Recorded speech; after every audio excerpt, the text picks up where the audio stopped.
प्रायोजक हैं cancer healer centre, a new beginning. और औरंगजेब विवाद पर आरएसएस का बयान सामने आ गया है। संघ ने कहा है कि औरंगजेब का मुद्दा आज की तारीख में प्रासंगिक नहीं है। महाराष्ट्र में औरंगजेब की कब्र को लेकर महाभारत जारी है। नागपुर में हुई हिंसा पर सरकार और विपक्ष के बीच बयानबाजी जारी है।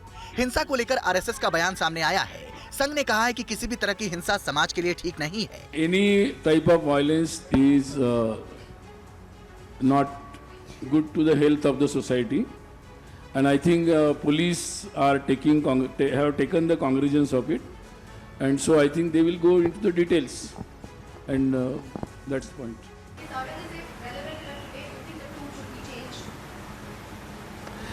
Is Aurangzeb relevant today? Do you think the tomb should be moved? I think not relevant. RSS के बयान पर महाराष्ट्र सरकार में मंत्री भरत गोगावले क्या कह रहे हैं, आइए सुनिए। आरएसएस ने एक बयान दिया है कि औरंगजेब हमारे लिए औचित्य औरंगजेब का नहीं है, वो हमारे लिए एग्जिस्ट नहीं करता। बराबर है ना, जो कोई बात है, औरंगजेब ने जो कुछ किया ये महाराष्ट्र में, वो इतना गलत किया तो कौन उसको ये करेगा, इसलिए उसका जगह हमारे महाराष्ट्र में नहीं होना चाहिए। औरंगजेब विवाद पर एनसीपी शरद चंद्र के नेता रोहित पवार ने सवाल उठाए हैं। उन्होंने कहा है कि आरएसएस के बयान का स्वागत है, मगर आरएसएस के सहयोगी संगठन औरंगजेब पर विवाद खड़ा कर रहे हैं।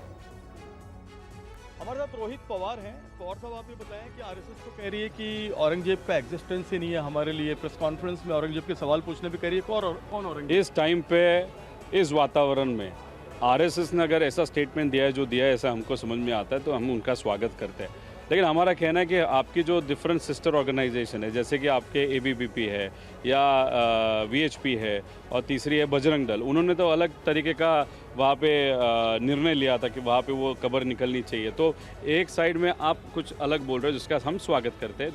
दूसरी संगठन आपकी तीसरा ही कुछ बात कर रही है। और आपके जो नेता है, जो बीजेपी उनकी पॉलिटिकल बॉडी है, उनके जो नेता है, समझो देवेंद्र फडणवीस साहब है, और जो मंत्री है, वहाँ पे आके कुछ अलग ही तरीके का बात कर रहे हैं। और दूसरी बात, उनके जो मित्र पक्ष है, उनके जो नेता है, वो भी द्वेष का राजनीति वहाँ पे कर रहे हैं। मतलब एक वातावरण ऐसे किया जा रहा है राजकीय गठों के माध्यम से, जो सत्ता में, कि जिससे द्वेष बढ़ना चाहिए। और दूसरी साइड इनका वक्तव्य कुछ और आ रहा है। तो ये जो कन्फ्यूजन है, बहुत बड़ा कन्फ्यूजन क्रिएट किया जा रहा है। लेकिन कांग्रेस नेता राजीव शुक्ला ने कहा कि नागपुर हिंसा में जो भी दोषी हैं उन पर कार्रवाई हो। वहीं शिवसेना यूबीटी के नेता आदित्य ठाकरे ने कहा कि बीजेपी असली मुद्दों से ध्यान भटकाना चाहती है। सांप्रदायिक वहाँ पे जो है दंगे या इस तरह की चीजें सामान्य तौर पर नहीं होती, उसकी शांति भंग की गई।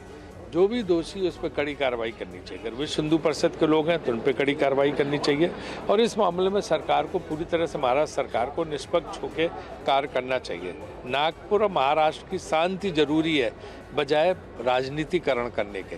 तो इसलिए मैं चाहूँगा कि इस पर जो है सख्त से सख्त कार्रवाई की जाए। जो भी दोषी हो उनको सख्त से सख्त सजा दी जाए। औरंगजेब का मुद्दा इररिलेवेंट है, तो ऐसे ही वो सारे उनके भाजपा के जो नेता है उनको बता दे वो।